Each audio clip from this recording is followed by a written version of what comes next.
And that is why Lest Exile, however flashy, I think flashy's the word. Yeah, however flashy it may be, could be worth your time. How did I write that? Wait, what? What is this? I've been typing for like an hour. What's going on here?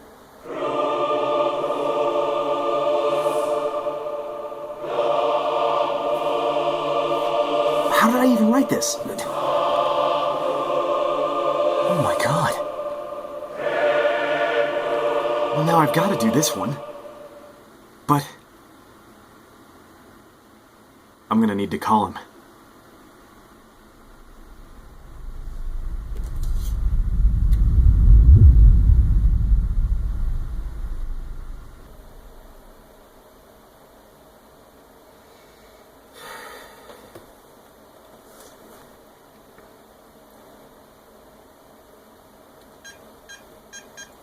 $900.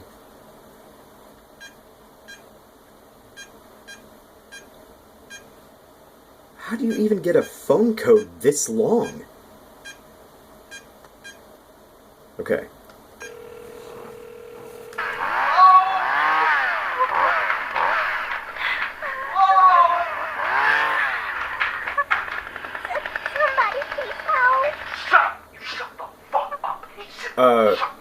Hi.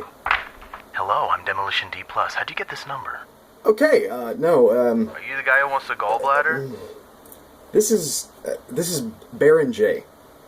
I've no fucking idea who that is, but if you need an anime review, I can... Listen, that's not the thing I need to talk about. I'm doing a review, and... Do you review anime, little boy? I need your help. I aim to please. What do you need? Well, see, that's the thing. I was doing a review of something completely different, and, now it's Mirai Nikki. Oh, okay, see, that makes sense. It's totally natural to be a little nervous in tackling a masterpiece on the scale of Mirai Nikki. Just take it from me, dude. You're gonna be fine. See, what I did was, first, before I even got started, was I walked across the street and beat my neighbors to death with a shovel. And I suggest you do the same thing and never call me again.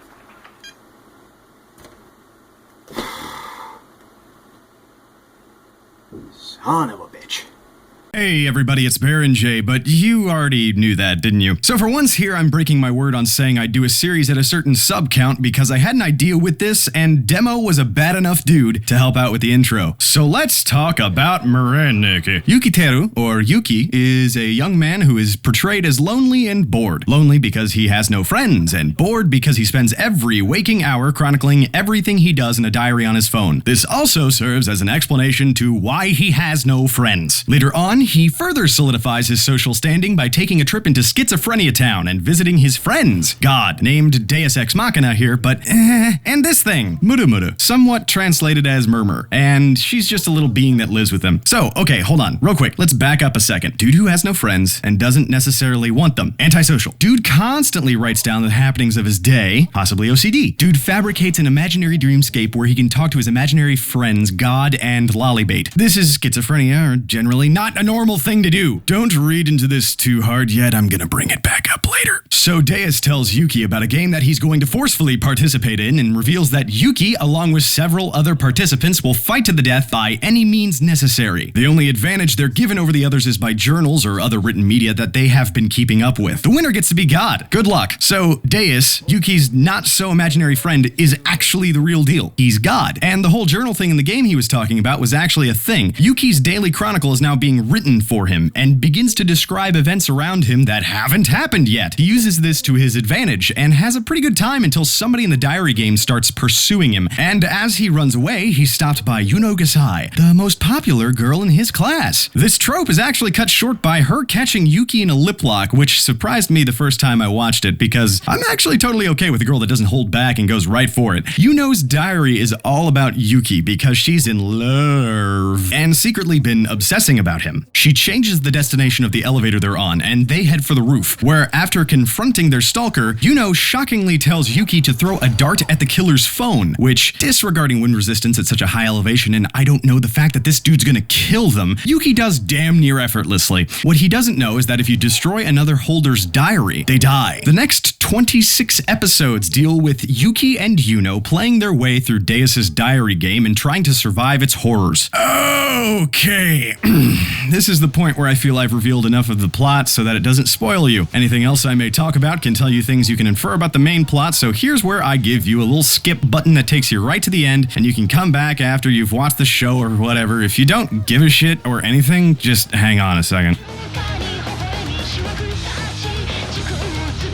Okay, now that everybody has left, let's fucking talk about Mirai Nikki. So, Mirai Nikki is often talked about in terms of shit taste and pleb status. In the case of enjoyment factor, this is a show that everybody loves to hate, which I really didn't understand the first time around. You heard me right, motherfuckers. I liked Mirai Nikki. I thought it was great, original, I thought it was thought-provoking, and edgier than a Lego brick to the foot. Notice, however, everything I'm saying is in the past tense. Before I wade into the veritable shitacane of things that make this show harshly criticized, I'll answer a question I've now brought up. Why did I think Mirai Nikki was good the first time I watched it? Well, almost each diary owner has been psychologically broken in some way, be it by death in proximity or terrible abuse in one way or the other. The diaries try to reflect some of this back on the world. In the case of the Shrine Maiden girl, the abuse given to her is now what makes her assailants subservient to her, giving her the power in this situation. This kind of character development is actually totally okay, especially for the amount of time given. Even now, I think that this show has some very good background exposition in terms of the speed of minor characters getting their backstories fleshed out in 1 to 2 episodes time. It's actually not bad. The animation and art style, for the most part, was pretty well done. Although Deus and his realm is basically a giant CGI pile of whatever, the 2D plane is actually pretty well represented, with the exclusion of a few background pieces feeling a little bit barren and empty. But nothing was really phenomenally amazing here, but nothing seemed cut and paste either. It's so middle of the road, it's not even funny. The entirety of the show can be interpreted as a cautionary tale of temporal knowledge and the dangers / good things about falling in love. The romance, although pretty forced, and when I say forced, I mean it was jammed down your throat, it did kind of feel good leading up to the series' conclusion. However, all aboard the hype coaster, because this shit is constantly trying to go higher and higher than what you would expect. I watched this a second time through because I watched reviews like demos and was like, no, you're wrong. You're wrong. These claims are false and you are wrong. I'm gonna watch it again just to prove it and maybe write a grammatically correct and seething comment for the reasons why. Except it really wasn't like that. It was more like my question from earlier, just slightly different. It wasn't, why did I think Mirai Nikki was good the first time around? It was, why did I think Mirai Nikki was good the first time I watched it? There are definitely holes in the script. It's like a writer just had an aneurysm and tried to make circular confetti. In the second episode, there's a sequence where Yuno runs past an array of motion sensor bombs to take revenge on the students who called out Yuki while another diary user was threatening them. She can actually do this because of the ending of the show. But before you know that bit, you might logically state that you can't actually do this. Like, physically, this is not possible. Then, when this culminates, the diary owner reveals that her diary is the escape diary, and then escapes on a fucking motorcycle. Wow! Isn't that convenient? Then, later on, despite her knowing that any person she talks to could be a diary owner, the diary owner that was attacking them willingly accepts this random dude's offer. Oh, you seem hurt. Come into my cabin in the woods and you'll be totally safe there. I've got medicine too, and also I'm totally not suspicious whatsoever. There's a lot of really head-shakingly bad decision-making that just does not help the plot. On top of that, the show tries, as I've described, to completely one-up every twist and turn to keep your attention. These go hand in hand sometimes in cases like the dog guy. I'm controlling all of these vicious hounds via remote control. Now taste the power of my future diary. Except that's not my future diary. It's a completely different thing that, surprise, surprise, my daughter actually has it, and she's not dead like you saw just a minute ago. That was a fake body. Lol, lol, lol, lol, lol. Also, disregarding that bullshit, in the same episode, you find out this guy's actually a detective and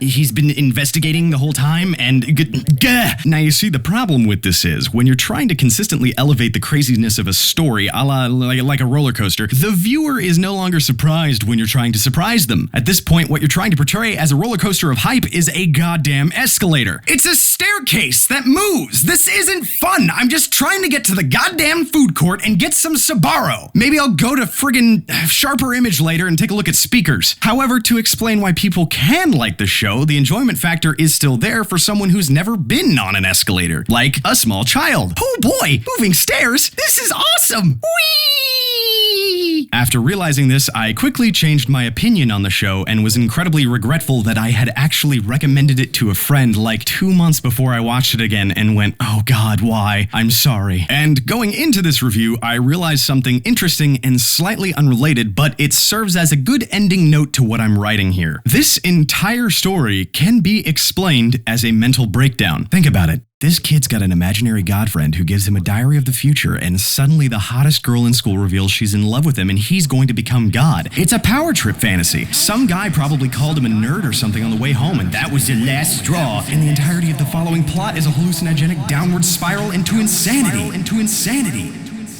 Just something to think about for the future.